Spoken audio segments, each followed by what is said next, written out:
오늘의 말씀은 누가 나를 정죄하리요? 누가 나를 정죄할 것이냐? 예수님께서 예수님의 거의 모든 제자들은 이 갈릴리 호숫가에서 고기를 잡고 생계를 유지하는 어부들이었습니다. 그런데 거기에 한 특별한 인물이 등장합니다. 세무소에서 일하는 마태를 예수님께서 부르십니다. 예수님께서 거기를 찾아가시는 거예요. 그때는 이미 베드로를 중심으로 해서 베드로, 그의 형 안드레, 야고보, 요한 이런 사람들이 예수님의 제자가 되어서 유명한 산산보원의 그 말씀도 끝내신 다음에 이제 예수님이 그 제자들과 같이 걸어가시는데 어디 가냐면 세무소로 가는 거예요. 근데 세무소에 앞에 서시더니 그 안에서 일하는 마태를 부르야 나를 따르라니까는 어떻게 보면 참 무책임한 사람이죠. 세무소 일을 보다가 거기서 그냥 우리 공책이랑 그 모든 기록책을 둬두고 거기서 벌떡 일어나서 예수님을 따라왔습니다. 그러고 예수님이 제자가 됐어요. 자, 그런데 여기에 왜 예수님께서 이 마태를 부르셨는가? 어쩌면 그가 세무소원이었기 때문에 부르신 원인 가운데도 하나입니다. 물론 예수님은 그의 마음을 미리 아셨습니다. 그래서 왜 세무쟁이를 여러분 세무쟁이 하면 또 유명한 사람 하나 또 있죠. 세무장 누굽니까? 키가 작은 사개오. 자, 왜 예수님께서 이 세무소원을 부르셨는가? 왜냐하면 그때 당시에 이 로마 제국의 통치 아래 있는 유대 나라는 가장 미워하는 사람 가운데 하나가 이 세무소원이었습니다. 그들은 유대인으로, 로마인들이 아니었습니다. 유대인으로 누구를 위해서 일하고 있어요? 로마 제국을 위해서 일하면 돈을 걷어서 뭐예요? 자, 옛날에 무슨 특별한 장부가 잘 있겠습니까? 또 거기 뭐 요새처럼 뭐 컴퓨터가 아무것도 없어요.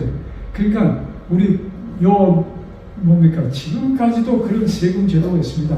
이 세무소원의 대강 보고 여기는 얼마면 내면 되겠다. 이런 제도가 있었잖아요. 뭐 얼마 오래된 일이 아닙니다. 근데 그 제도는 옛날부터 있었어요. 그 가게 크기와 물건 이런 거 여기서는 매생이 얼마 정도 될 테니까 얼마의 세금을 내라. 그러니까 세무소원이 정하는 것이 그의 세금이었습니다. 그러니까 이 세무소원이 얼마나 권리가 굉장합니까? 근데 그것도 잘못 빼면 안 돼. 잘 빼려면 또 뭘 해야 돼? 좀 밑돈이 좀 들어가야 되잖아요. 그런 상황. 그래서 유대인들이 가장 멸시하는 자들 가운데 하나가 세무쟁이였습니다. 근데 세무쟁이들이 그렇게 정직한 사람들이 아니잖아요. 뭐 그 정직한 사람도 있겠지만. 그러니까는 그들 자신들도 왜? 그렇게 여기 바로 고업성 뭡니까? 그 부정? 뭐 이것이 없으면 힘들어요. 왜? 여러분 로마 속국에 로마 사람들이 뭐 그냥 아주 그 사람들이 풍부히 잘 살도록 이것을 정말 세금을 조금 받았을까요? 얼마나 그냥 막 강하게 매겼겠습니까? 근데 그 안에서 이것을 조절해서 로마 제국에도 뭐이죠?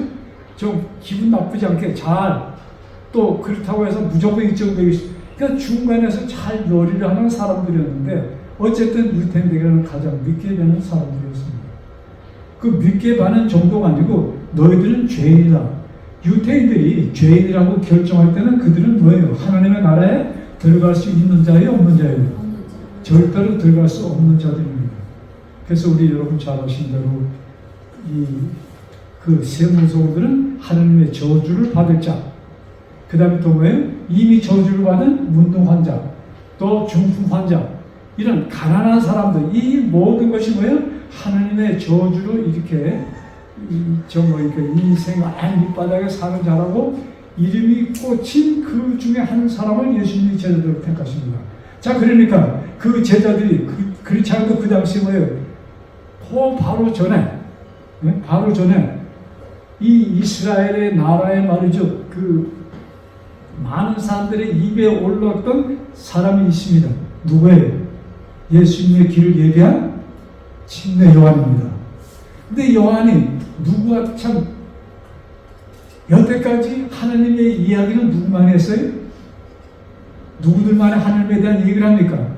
바리새인들, 이 종교 지도자들, 이름난 종교 지도자들, 또 이름난 그 바리새 이런 사람들만이 하나님에 대한 얘기를 하는데 갑자기 요단강 옆에서 뭐예요? 이상하게 차려입은 한 청년이 가죽 옷을 입고 그 성경에 보면 아주 이상한 정상적인 옷도 입지 않고 정상적인 살림을 하지도 않는 한 청년이 왜 요단강 근처에서 설교를 하는데 듣는 사람들의 심장을 그 마음을 찌르는 그런 설교하는 것이 소문이 났습니다. 그래서 많은 사람들이 모였어요. 그들에게 뭐예요? 복음을 전파하기 위해서. 야, 너희들이 여태까지 믿고 있는 그런 식으로 하나님을 믿으면 너희들은 뭐예요? 천국은 뭐가? 이제 정말로 천국에 가까웠으니 너희 삶에서 회개하고 침례를 받으라. 이것이 침례 요한의 복음이었습니다. 자, 그런 소문이 이제 막 자자하고 이제 거기에 사람들이 마음들이 술렁술렁 하는데 또한 청년이 나타나서 뭐예요? 천국이 가까웠다 하는 얘기를 똑같은 얘기를 합니다. 근데 이분은 이 시로가 좀 방법이 좀 틀려요. 제자들을 삼고 또 뭐예요? 가는 곳마다 뭘 베풀어요? 이적을 베풀어 병자를 고칩니다. 그래서 사람들이 주목을 더 많이 끌고 있어. 자, 그런 상황에 근데 들려오는 소식이 뭐예요? 온 이스라엘이 저주하던 뭐예요? 문둥병자를 고쳤다는 소문이 나기 시작합니다. 자, 문둥병은 누구한테 걸리는 병이었습니까? 유태인들의 개념으로 하나님의 저주를 받은 자들입니다. 왜 하나님의 저주를 받았는가? 감춰진 큰 죄가 있기 때문에. 근데 이 문둥병자를 고쳤다는 이야기입니다. 여러분, 하나님의 저주를 받은 병을 하나님께 저주하여 걸린 그 병을 고쳤어. 그러면 그는 누가 될 수 있어요? 최소한도 똑같은 하나님을 믿음. 그렇지 않으면 하나님보다 권위가 낮은 사람이 할 수 있어요?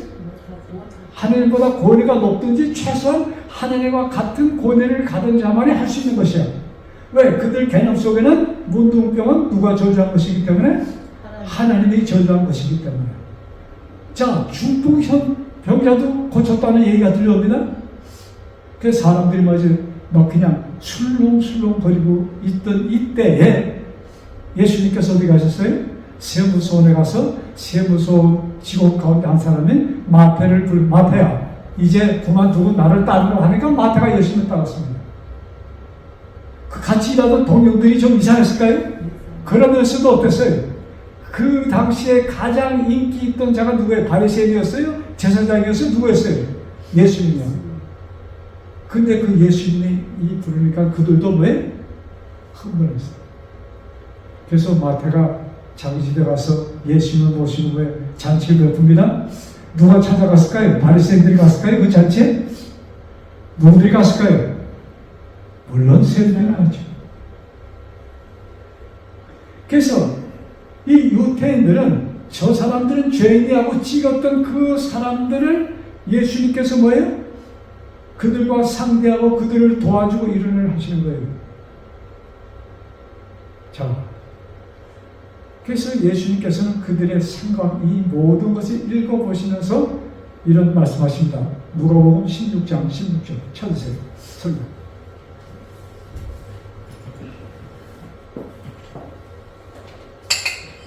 누가복음 16장 16절.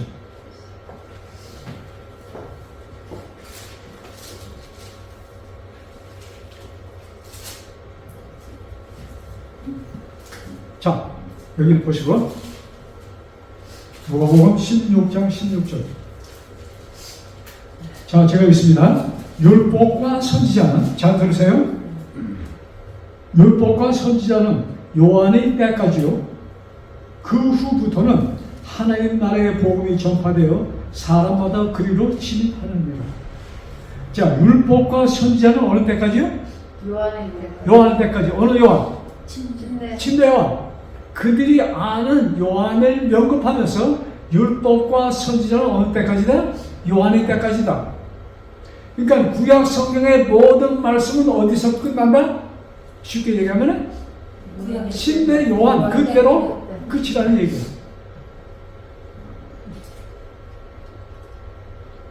자, 그러면서 17절 보세요. 그 말씀하시면서 자, 어떻게 보면 16절에 보면은 자, 율법과 선지자는 요한의 때까지요. 그 후부터는 하나님의 나라의 복음이 전파되어 사람마다 그리로 들어가느니라 하셨잖아요. 그러니까 무엇을 좀 이렇게 디스플레이죠. 좀 한국말로 뭐라죠?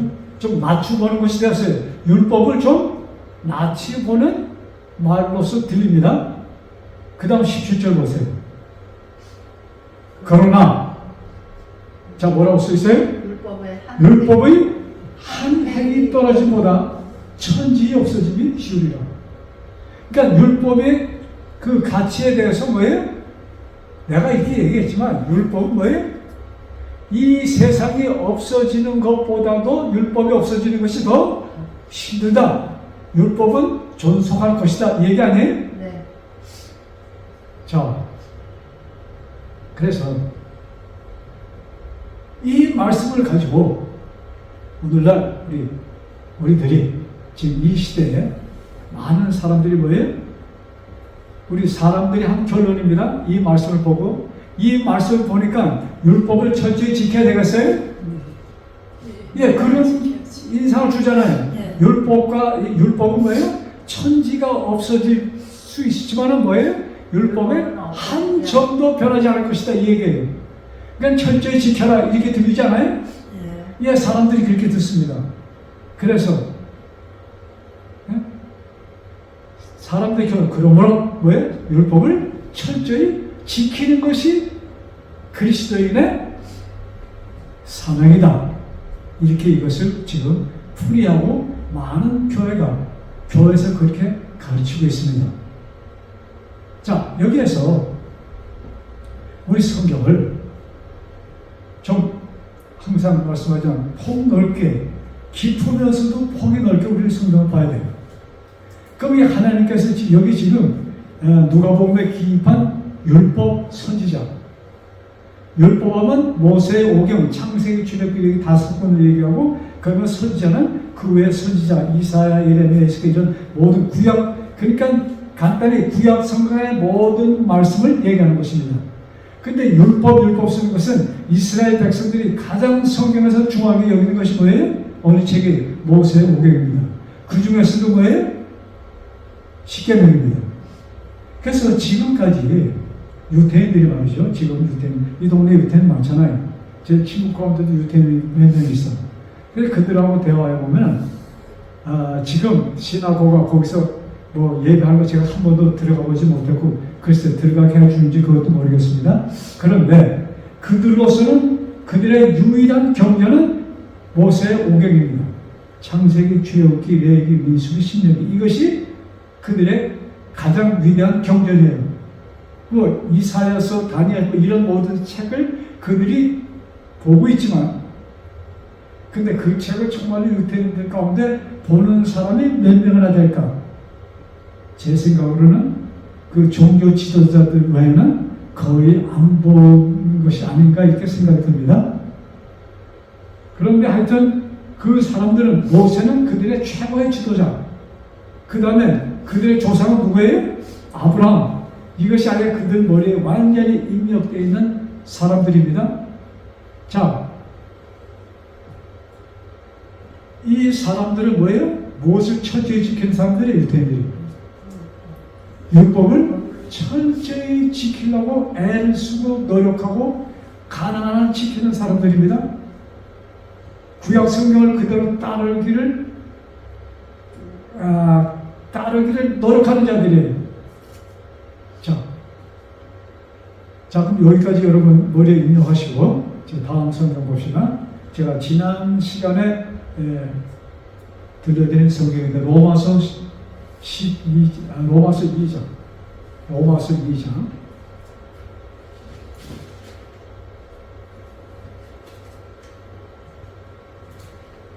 로마서 2장 12절입니다. 자, 그 앞에는 율법 없이 범죄하는 자는 율법 없이 망하고 그것이 그 앞에, 그리고 그 다음 두 번째 글입니다.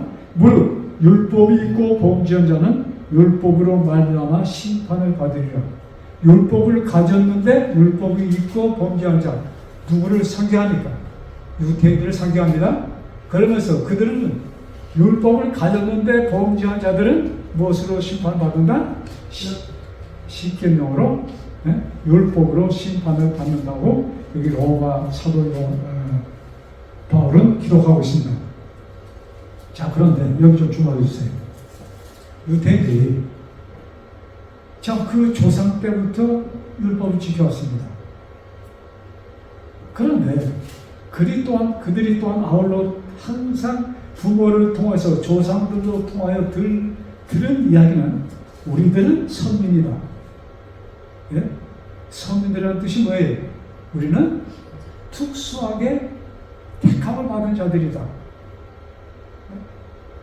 그리고 우리들은 참 아브라함의 후손이라는 것을 그들이 얘기할 때 한 인간 아브라함보다도 하나님의 부르심을 받은 아브라함, 이것입니다. 아시겠어요? 그래서 그들은 아브라함에 대한 굉장한 자부심을 갖고 있던 자들입니다. 그러면서 그들의 후손 가운데 뭐예요? 그들이 아브라함의 하나님께서 말씀하신 너의 후손이 애굽의 종들이 될 것이다, 애굽에 팔릴 것이다는 얘기를 합니다.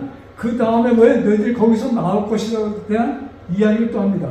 그래서 그의 후손 이삭, 야곱, 요셉 이런 사람들이 애굽에 가 있으면서도 뭐예요? 우리들은 언젠가는 이제 가나안으로 돌아갈 것이라는 그런 약속 속에 그들은 지나고 있었습니다. 그런데 그 결과적으로 뭐예요? 이 당시에는 이미 그들은 그런 약속대로 다 하나님이 이해하셨습니다. 그리고 이스라엘 나라가 뭐예요? 세계를 쥐어 흔드는 강국이 되었습니다. 짧은 기간이지만. 그런데 그것이 지난 다음에 어떤 일이 생겼어요? 이스라엘이 패망하는 것을 우리는 봅니다. 그리고 예수님이 오셨을 때 이 유대 나라는 아주 참 형편없는 나라였습니다. 아무 힘도 없고, 참 로마 제국 거기에서 뭐예요? 이 속국에서 풀려나갈 가능성도 없어 보이는 그러한 연약한 나라의 민족이었습니다. 자기들이 느끼잖아요. 근데 그들 조상들의 모든 기록을 볼 때, 야, 우리들은 택한 민족인데 왜 우리가 이렇게 살아야 되는가? 그런 생각을 할까요, 안 할까요? 하죠. 피부를 지금 느끼고 고생하고 있으니까. 근데 그들 종교 지도자들의 가르침과 구약성경의 가르침은 무슨 말씀이에요? 너희들이 나의 계명을 지키지 않으면, 왜? 너희들이 적국에게 포로가 되고, 이런 말씀들이 여러 곳에 기록되어 있습니다. 그런데 그들이 뭐예요? 하나님께서 가장 싫어하시는 것 가운데 하나가 우상 숭배요, 또는 십계명을 지키지 않는 것입니다. 십계명 가운데 가장 중요한 기별이 뭐예요? 가장 중요하다고 생각하는 계명이 넷째 계명이었어요. 안식일을 그 성경 기록을 보면 지키질 않았어. 그래서 우리 조상들이 이렇게 우리가 고생하는, 우리가 지금 현재 로마 제국의 이 속국으로 있는 이 비참한 결과는 뭐예요? 우리 조상들이 계명을 제대로 지키지 않았기 때문인 것이다 하면서 그들은 계명에 대한 굉장히 철저하게 지키고자 노력합니다. 그런데 그러면서도 그들은 마음에, 그들의 가슴을 확 채우는 삶이 못했습니다. 야, 내가 지키면 정말로 이것을 충분할까? 그래서 얼마큼 그들이 거기에 대해서 깊은 고민 가운데 빠졌냐면, 야, 하나님은 안식일을 기억하여 거룩히 지키라고 했는데 어떻게 하는 것이 거룩하게 지키는 것일까? 이걸 연구해갖고 그 종교 지도자들이 하루에 우리가 최소한도 필요한 1시간, 2시간, 3시간, 4시간, 5시간, 6시간, 7시간, 8시간, 9시간, 10시간, 11시간, 12시간, 13시간, 14시간, 15시간, 16시간, 17시간, 18시간, 19시간, 20시간, 21시간, 22시간, 23시간, 24시간, 25시간, 26시간, 27시간, 28시간, 29시간, 30시간, 그 걸음. 여러분 한국 그 사람들 만보 기계가 있죠. 하루에 몇 번을 걸어야 된다? 만 번을 걸어야 된다. 그게 한 몇 킬로 되냐면 한 4킬로, 5킬로 되는 거죠. 그래서 그거를 시계처럼 타고 다니면서 일하는 거 이런 것도 다 걸음이잖아요. 그러니까 그걸 계산해서 사람들을 말이지 딱 보고 8,700보를 걸었네? 1,300이 뭐잖아. 그리고 자다가 피자마 입었다가도 뭐예요? 안에서 불편하니까 또 바지 걷어 입고서 또 열심히 시켜를 걷습니다. 그래서 몇 번을 쳐요? 15,000. 오늘은 됐구나. 이런 그 기회가 있어. 근데 유태인들이 그 당시에 하나님께 우리가 하나님의 그 안식일을 지키는데 몇 번, 쉽게 얘기해서 10,000보 이상 걷는 것은, 근데 그것이 몇 번이냐면 한 우리 키로로 따지면 2km 미만입니다. 네? 하루에 뭐예요? 안식일은 2km 이상 걸으면 죄야. 이렇게 정해놨어요. 그러니까 그들이 집들이 어디 있어야 돼요? 성당 근처에 시나고가가, 그래서 이 유태인들이 사는 곳에서는 적던 크던 시나고가를 만듭니다. 왜? 먼 데는 못 가니까. 그래서 이 보메치로에도 여러 군데 있어요. 시나고가가. 중앙에 하나만 있으면 되지 않나? 그게 아니야. 사람이 좀 사는데 거기서 더 이상 걸으면 이것은 안 되니까. 그만큼 이들이 뭐예요? 안식일을 잘 지키고자 뭐예요? 노력을 했다 이것입니다. 그렇게 하는데도 마음에 허전함이 있는 거예요? 허전함이 있어요. 그래서 성경에 유명한 그 이야기 있잖아요. 밤중에 예수님을 찾아간 니고데모가 뭘 묻습니까? 예수님, 내가 어떻게 해야 영생을 얻겠습니까? 그 질문이에요. 그 다음에 한 부자 청년, 율법을 열심히 지켜온 아주 똑똑한 한 부자 청년이 예수님 앞에 무릎을 꿇고 하는 질문이 뭐예요? 내가 무엇을 하여야, 어떻게 살아야 내가 영생을 얻겠습니까? 이 질문이 여기서 튀어나오는 거예요. 그 질문이 나왔다는 것은 무슨 얘기예요? 그들의 삶 속에 뭐예요? 천국에 대한 확신이 없어. 그러니까 하나님을 믿는 자로서 천국에 대한 확신이 없다는 것은 뭐예요? 마음에 빈 마음들이 그들이 유지하고 있었다는 얘기입니다. 자, 이 서론이 좀 많이 길어졌는데, 이런 속에서 지금 나오는 대화들입니다. 그래서 율법이 있고 범죄한 자는 율법으로 심판을 받으리라. 그래서 그들이 왜 사도 바울은 율법이 있고 범죄한 자 이 얘기를 했을까? 우리 한국말에 교본 눈 가리고 아웅이라는 얘기 들어봤어요? 네? 다 아는 거예요? 네. 눈 가리고 아웅 무슨 얘기예요? 네? 네? 무슨 얘기예요? 눈 가리고 아웅이라는 얘기는 뻔한 거를 또 그리고 속과 이 겉이 다를 때 그 뻔한 것을 이 얘기할 때 그렇잖아요. 자, 그래서 유태인들이 어떠한 그 뭡니까 생각 속에 어떤 방법으로 이렇게 표현이 잘 되는지 여기 한 예가 있습니다. 예수님께서 딱 보니까 유태인들이 눈 가리고 아웅이에요. 지키는 것 같으면 안 지키면서 지키는 척하는 그냥 척병이 그냥 막 너도가 한 겁니다. 그래서 한 번은 이런 얘기가 마태복음 5장 보세요. 이 마태복음 5장은 예수님의 첫 번째 설교문 가운데 나오는 말씀입니다. 마태복음 5장 31절, 34, 32절 찾았어요? 31절. 자, 이 말씀은 예수님이 하신 말씀입니다. 잘 들으세요. 5장 31절. 읽었으되 누구든지 아내를 버리거든 이혼 증서를 줄 것이라 하였으나, 지금 예수님께 하신 말씀입니다. 나는 너에게 이르노니 누구든지 음행한 연고 없이 아내를 버리면 이는 저로 간음하게 하며 또 누구든지 버린 여자에게 장가드는 자도 간음함이니라. 그 당시에 이게 무슨 얘기냐면 유태인 남자들이 말이죠.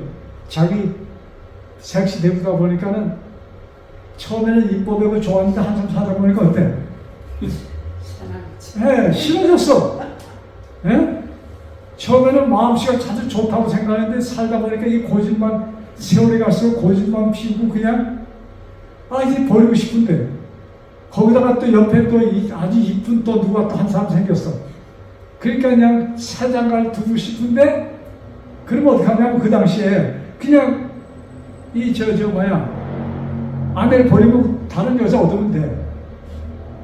그냥 다른 여자 얻으면 그걸로 끝이야. 근데 그것이 심해지니까 이 버림을 받은 여자들이 어떻게 됩니까? 이혼 안 하고 그냥 버림을 받았으니까 시집갈 수 있어요? 없죠. 시집을 못 가. 법적으로. 그러니까는 이혼 증서를 떼줘야 됩니다. 근데 전에는 그것도 안 했다는 얘기야. 그러니까 나중에 법적으로 이혼 증서를 떼줘라. 하고선 그 교회 법 가운데 이혼 증서를 떼주면 아무 때나 첫 번 여자를 버리고 사장가 들 수 있게 이렇게 하는 거예요.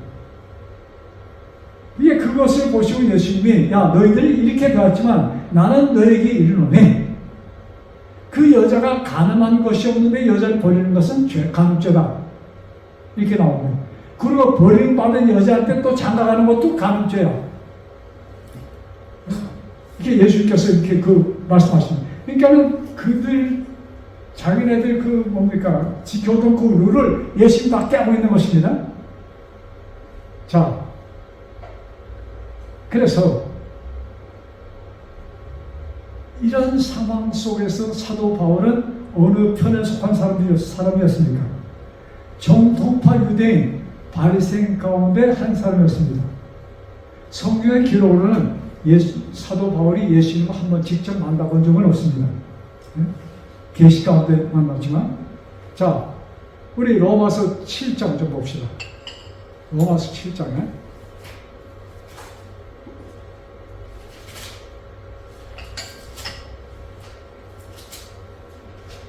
로마서 7장 1절에 이렇게 기록합니다. 법을 아는 형제들아 내가 법을 아는 자들에게 말하노니 무슨 법이에요? 율법을 잘 아는 왜요?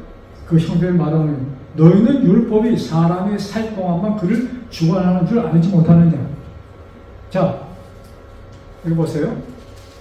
율법에 대해서 얘기하면서 그 율법이 뭐예요? 법은 사람이 살 동안만 그를 주관한다. 이런 얘기를 하면서 2절, 3절에 아주 쉬운 표현을 쓰십니다. 자, 남편 있는 여자가, 자, 그냥 여기 제가 설명할게요. 남편 있는 한 여인이 남편이 죽지 않았는데 다른 이웃집 아저씨하고 연애를 걸면 어떻게 됩니까? 간음죄예요? 간음죄예요. 그런데 자기 남편이 죽었어. 자기 남편이 죽은 다음에 옆집 아저씨하고 연애를 걸면 간음죄 아니에요? 아니죠. 뭐 신나게 대답하시네. 그때는 간음죄가 아니야. 자, 그 말씀하시면서 자, 우리 자 3절 만일 그 남편 생전에 다른 남자에게 가면 음부라. 이르되 남편이 죽으면 그 법에서 자유케 하나니 다른 남자에게 갈지라도 음부가 간음한 죄를 짓는 자가 아니다. 이 말씀입니다. 4절 보세요. 그러므로 내 형제들아 너희도 그리스도의 몸으로 말미암아 율법에 대하여 죽을 당하였으니 지금 예수님께서 율법에 대한 설명을 하시기 위해서 이 이야기를 꺼냅니다. 율법에 대하여 죽음을 당하였으니 무슨 일로? 그리스도의 죽음이 우리들은 뭐에서의 죽음을 당한 것이에요? 율법에서의 끝을 얘기한다 이것입니다. 그러니까 예수님의 십자가를 통해서 뭐가 더 이상 효력이 없다는 얘기예요? 율법이 효력이 없다는 얘기입니다. 자, 제가 여기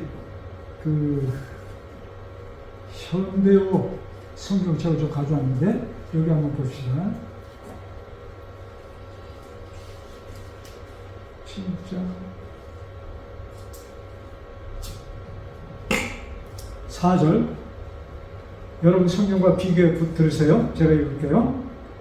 지난날에는 유대교의 율법이 여러분의 남편이요 주인이었습니다. 유대교의 율법, 즉 십계명이 뭐예요? 당신들의 남편이었다는 얘기입니다. 바로 그 전에 남편 있는 여자가 뭐예요? 그 다른 남자하고 연애 걸면은 간음죄라는 얘기를 하면서, 그러면서 이 율법은 누구예요? 이 남편은 누구를 상징하는 거예요? 율법을 상징합니다. 근데 이 율법이 어떻게 됐어요?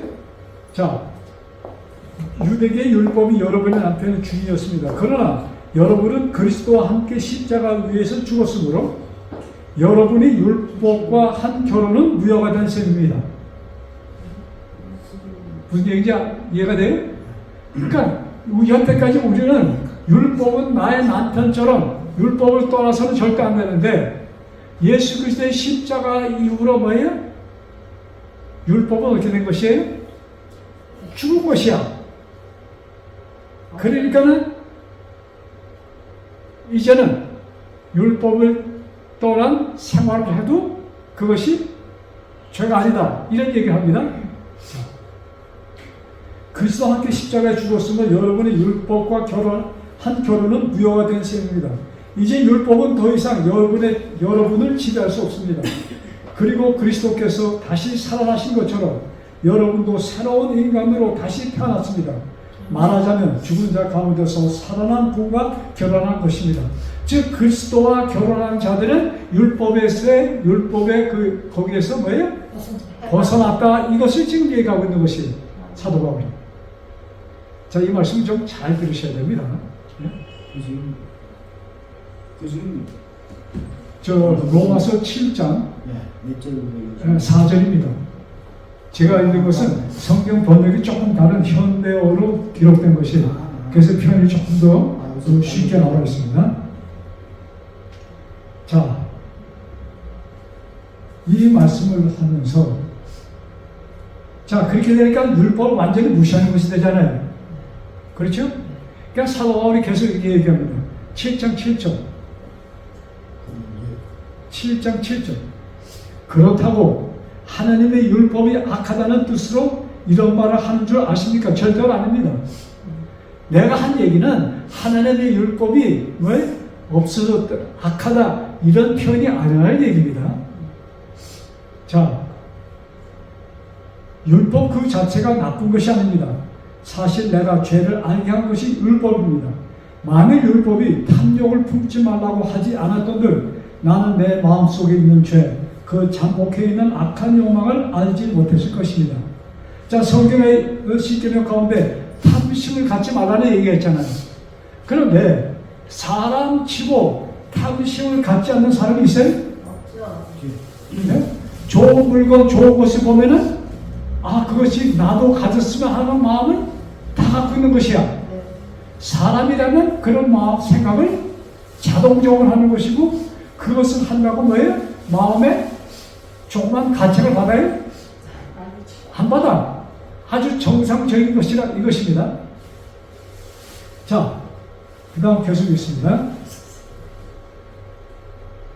그러나 죄는 이러한 욕망이 악하다는 것을 내게 알게 주면서 내 속에 숨어있는 모든 금지된 욕망을 충동시킴으로써 이 율법을 어기게 만들었습니다.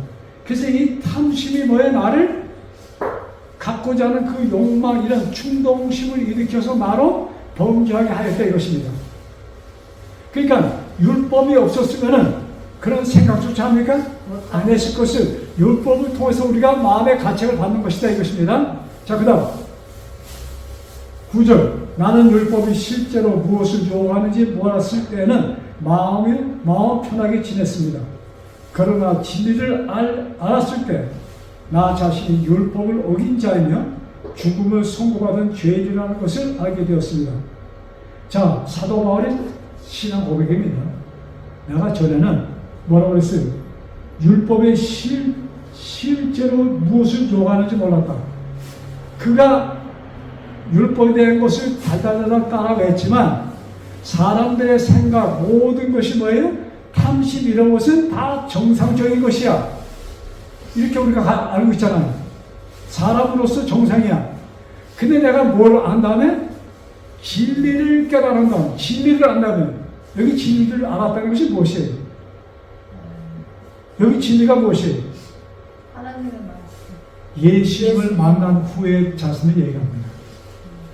사도 바울이 그 전에 어떤 사람이었어요? 율법을 아주 그냥 글자 그대로 철저히 지켰던 사람입니다. 근데 율법을 지키는 사람들이 십계명에는 분명히 탐심하지 말라는 기록이 있습니다. 근데 그 탐심의 그 도수랄까, 네? 그것을 사람들이 보는 차원에서의 그것을 율법을 보는 것이에요. 근데 내가 예수를 만난 후로 보니까 내 생각 모든 것이 뭐예요? 악한 것임을 사도 바울은 깨달았다 이것입니다. 사람 자체는 뭐예요? 사람 자체는 생각하는 그 자체가 뭐예요? 생각하는 모든 것이 뭐예요? 악한 것임을 사도 바울 자신이 깨달았다는 얘기입니다. 그 전에는 예수님을 만나기 전에는 정상적이라고 생각했던 것들, 그것이 내가 예수님을 만나고 보니까 그것이 다 죄로구나 하는 것을 사도 바울이 깨달았다는 얘기입니다. 자, 그래서 이 사도 바울이 이런 고백을 합니다. 18절, 7장 18절.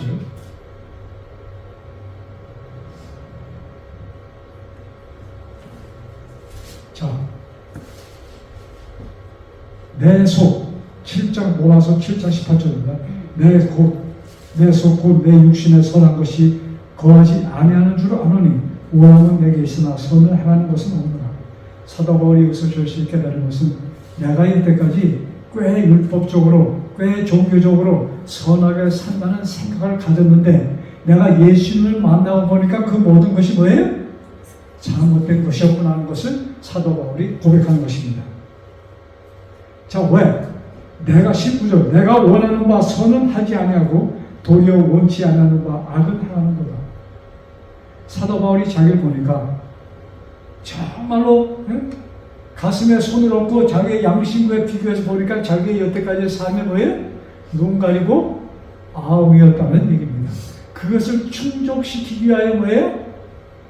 그가 강렬하게 예수님을 믿는 자들을 죽이러 다녔던 것입니다. 근데 실제적으로 이제 예수를 만나고 보니까 진짜 선한 것은 어디 안에 있어요? 진짜 선한 것은 예수님 안에만 있는 것을 그가 발견했다 이것입니다. 그래서 예수님을 통하여 보는 눈은 율법도 달라지기 시작합니다. 그전에는 자기가 정상적이라고 생각했던 사람이 예수님을 통해서 볼 때 이것은 죄악 중에 죄악이라는 것을 그가 깨달았다 이것입니다. 자, 그 다음 여기 사도 바울의 고백입니다. 내가 한 법을 깨달았노니 21절입니다. 선을 행하기 원하는 나에게 악이 함께 있는 것입니다. 내가 정말로 하나님의 뜻대로 선하게 살고자 하는데 내 속 사람을 보니까 뭐가 같이 있어요? 악한 것이 있다 이것입니다. 그러면서 이렇게 고백합니다. 오라 나는 공부하는 자입니다. 정말로 나는 이 실망이라는 것은 하나도 없는 악한 죄인이라는 것을 사도 바울이 깨달았다는 것입니다. 누굴 통하여서 보았을 때? 예수 그리스도를 통하여 계명들을 보았을 때 얘기를 하는 것입니다. 자, 그래서 사도 바울이 이 정말로 그 하나님의 십계명 그 본 뜻을 알고 보니까 자기는 뭐예요? 가망 있는 자예요, 없는 자예요? 그 전에는 율법을 그냥 철저히 지키고 생각하고 아주 그냥 자신 있게 나는 하나님의 백성이라고 자신 있게 그가 자기를 얘기했는데 정말로 예수님을 만나고 보니까 자기는 뭐 중에 뭐예요? 죄 중에 죄인임을 그가 깨달았다 것입니다. 그 정말로 이 사망의 몸에서 누가 나를 건져낼 수 있어요? 보니까 예수님을 통하여 율법을 보니까 도대체 율법을 지킬 수가 없어. 유대인들은 율법을 지켜서 의로운 자가 된다고 얘기했습니다. 그러니까 율법을 지킬 수 있다 없다예요. 지킬 수 있다는 것이었습니다. 근데 사도 바울이 예수를 만난 후에 율법을 봤을 때, 율법은 지킬 수가 없는 것이구나. 이것을 깨달은 거예요. 그래서 그가, 누가 이 사망의 법에서 이 죽은 나를 건져낼 수 있겠는가? 이 고백합니다. 그러면서 25절 보세요. 자,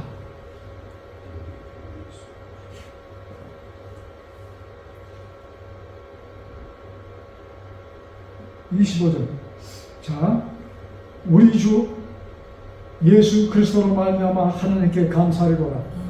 네? 자, 하나님께 감사하리로다. 그런즉 내 자신이 마음으로는 하나님의 법을, 육신으로는 죄의 법을 섬기노라. 내 자신이 희망의 법이 시작해. 내 마음으로는 그래도 뭘 섬기고 있어요? 하나님의 법을, 하나님과 가까이 되기를 원하는 그 마음이 있었다 이것입니다. 여기 우리 그 현대어 성경입니다. 여기 이렇게 아주 그냥 더 멋지게 표현되어 있어요. 제가 읽어드릴게요. 하나님께 감사드립니다. 우리 주 예수 그리스도께서 나를 해방시키셨습니다. 자, 여기에 나를 해방했다는 것이 뭐예요? 어디에서 해방시켰다는 얘기입니까? 율법에서, 죄에서, 나를 정죄하는 율법에서 해방시켰어. 네? 그분이 나를 해방시켜 주셨습니다. 그래서 사도 바울이 예수님을 통하여 본 율법은 뭐예요? 자기를 정죄합니다. 그런데 또 예수님을 봅니다. 근데 거기에서 또 뭘 보는 거예요? 예수 그리스도 안에서의 뭐예요? 성공을, 승리를 그는 보는 것입니다. 그래서 뭐예요? 정말로 예수님을 만나기 전에 사도 바울은 율법을 봤을 때 나는 지킬 수 있다고 생각했는데 정말로 예수님을 만나고 보니까 나는 지킬 수 없는 자야. 그래서 그냥 공경에 빠져, 지켜야 되는데 그때 뭐예요? 성령 하나님께서 그의 뭐예요? 마음의 눈을 열어주셔서 그 예수님께서 율법을 대신 지켜주심으로 내가 의로운 자가 되었다는 것은 사도 바울이 깨닫게 되는 것입니다. 여러분, 로마서 8장 1절 보세요. 로마서 8장 1절.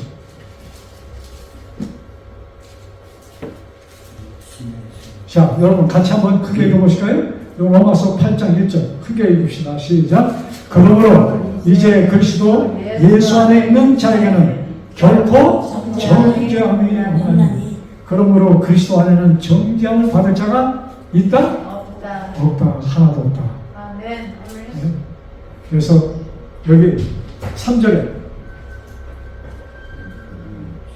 같이 읽어봅시다. 율법의 육신으로 말미암아 연약하여 할 수 없는 그것을 하나님은 하시나니 곧 죄를 인하여 자기 아들을 죄 있는 육신의 모양으로 보내어 육신의 죄를 정하사 그 아들을 보내서 뭐예요? 인간들의 모든 죄를 어떻게 하셨다는 거예요? 사하셨다는 것을 여기 성경은 말씀하고 있습니다. 자, 제가 여기 그 현대어 성경, 여기는 아주 쉽게 우리가 이해하기 쉽게 잘 그려놨어. 우리는 그 법을 다 지킬 수도 없거니와. 우리 무슨 법을 지킬 수 없어요? 율법을 지킬 수가 없거니와 또 실제로 지키려 하지도 않기 때문입니다. 지킬 수도 없고 지키려고 하지도 않아 사람들이. 그래서 하나님께서는 우리를 구원하실 수 있는 다른 계획을 실행하셨습니다. 어떤 계획인가? 자신의 아들을 사람의 몸으로 보내어 우리의 죄를 없앨 희생제물로 삼으심으로써 우리를 지배하는 죄를 멸하신 것입니다. 아멘. 우리는 지킬 수 없는 그것을 예수님께서 뭐예요? 인간으로 오셔서 내 죄를 대신 그가 짊어지고 뭐래요? 수고하고 무거운 짐진 자들아 어떡하라? 다 내게로 오라. 내 짐을 누구에게? 나에게 다 옮겨라. 그래서 예수님께 뭐예요? 모든 짐이 옮겨지고 예수님은 그 죄의 짐을 통해서 죄 때문에 죽으십니다. 예수님의 죽으심은 무엇을 갚은 거예요? 모든 죄의 빚을 갚으신 것이 되어서 우리는 뭐예요? 이제는 빚진 자가 아니고 빚쟁이가 아니고 뭐예요? 이제는 자유인이 되었다 이것입니다. 죄에서의 자유인이 되었다. 자,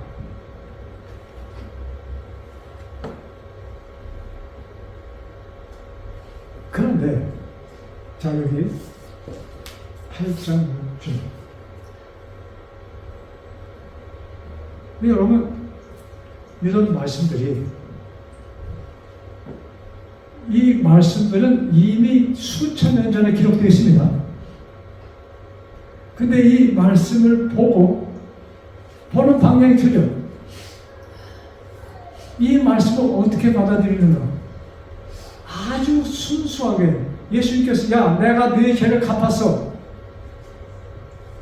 그러면 어떻게 하면 돼요? 와 감사합니다. 그걸로 끝나는 거 아니에요?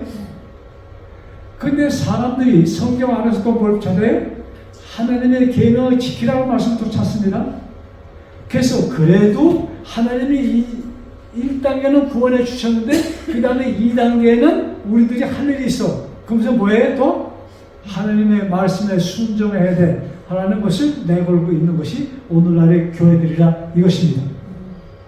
자 여기에 그런데 여기 제가 이 말씀을 보고 13절 8장 13절 넘었습니다. 만일 여러분이 육신을 그대로 따라간다면 여러분은 길을 잃고 장차는 멸망하고 말 것입니다. 여기 육신을 따라간다는 게 무슨 뜻일까요? 육신대로 살면 육신을 따라가면 무슨 뜻일까요? 율법을 사람의 보통 여러분 우리 눈에 보이는 이런 세상 이런 사람들이 보편적으로 생각하는 그 방법대로 살면은 결과는 죽을 것이다. 근데 이 죽음이라는 것은 우리가 80, 90 살고 죽는 것을 얘기하는 것이 아니고 영생에서의 제거를 얘기하는 것입니다. 그러니까 보편적인 사람들이 얘기하는 보편적으로 교회들이 얘기하는 그 삶 속에서 우리가 있을 때는 뭐예요? 결과적으로는 죽을 것이다 얘기입니다. 자, 그 다음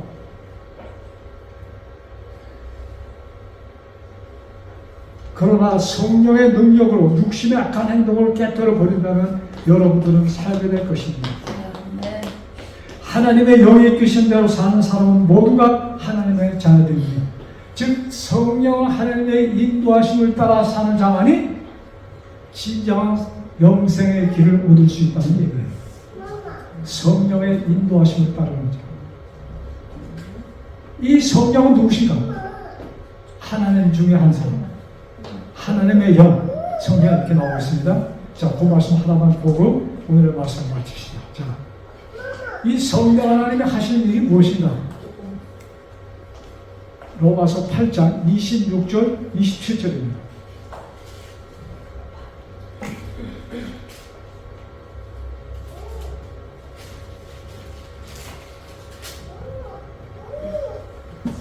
자, 9절 읽겠습니다. 26절. 이와 같이 성령도 우리 연약함을 도우시나니 우리가 마땅히 빌 바를 알지 못하나 오직 성령이 말할 수 없는 탄식으로 우리를 위하여 친히 간구하시느니라.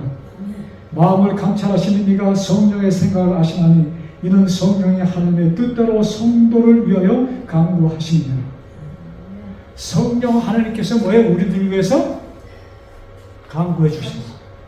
우리가 많은 경우에 우리는 어떻게 기도할 줄은 모릅니다. 근데 또 우리가 참 잘못된 길을 가고 있는지 그것조차 모릅니다. 그때 성령 하나님께서 우리들에게 뭐예요? 이런 것을 가르쳐 주시면서 뭐예요? 나를 대신해서 하나님께 기도드리신 분이 누구예요? 성령님께서 해주신다 이것입니다. 아멘. 네? 성령님께서. 그래서 여러분 마음이 여러분 답답해서 그냥 가슴만 치고 하나님 말하면 그때 누가 나를 위해서 기도해 주세요? 성령 하나님께서 하나님께 나의 필요한 것을 정확하게 간구해 주신다 이것입니다. 아멘. 그러니까 우리는 누구와 같으면 되는가? 그냥 아주 우리 누구의 제율이 네? 저런 제율은 뭐만 하면 돼. 그냥 음성만 떨면 돼. 왔다 갔다 하면서. 그러면 옆에 있는 사람 다 도와줘요? 다 도와줘요. 성령 하나님께서 우리들에게 하시는 일이 바로 이것이라는 것입니다. 아멘. 그래서 우리 결론적으로 8장 제가 그 현대어 책으로 좀 보겠습니다. 8장 31절 로마서 8장 31절 여러분 성경과 비교하세요. 이 놀라운 은혜를 우리가 무엇으로 다 표현할 수 있겠습니까? 하나님이 우리 편인데 누가 감히 우리를 대적할 수 있겠습니까? 아멘. 아멘. 자, 하나님이 누구 편이에요? 하나님이 내 편인데 누가 대적할 수 있겠습니까? 하나님께서 우리를 위해 당신의 아들까지도 아끼지 않고 내어주셨으니 무엇인들 아깝다 하시겠습니까? 하나님께서 당신의 것으로 선택하신 우리를 누가 감히 고소하겠습니까? 아멘. 그러면 누가 우리를 정죄하겠습니까? 여러분, 우리를 향하여 정죄할 존재는 아무도 없다는 것을 확실히 가지고 아멘. 정말로 그러므로 우리는 하나님께서 나를 의롭다 하여 주셨으므로 의인이 된 것입니다. 아멘. 내가 사람들이 볼 때 의인이 아니고 하나님께서 보실 때 나를 의인으로 해주셔서 왜? 예수님께서 죽으심이 나의 모든 죄를 없으시고 예수님의 부활이 나를 의인으로 부활시켰기 때문에 나는 의인이 되었다는 것을 여기는 확신하는 것입니다. 하나님께서 해주셨는데 누가 감히 너를 정죄하겠느냐?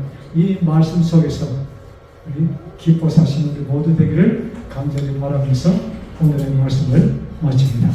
아멘.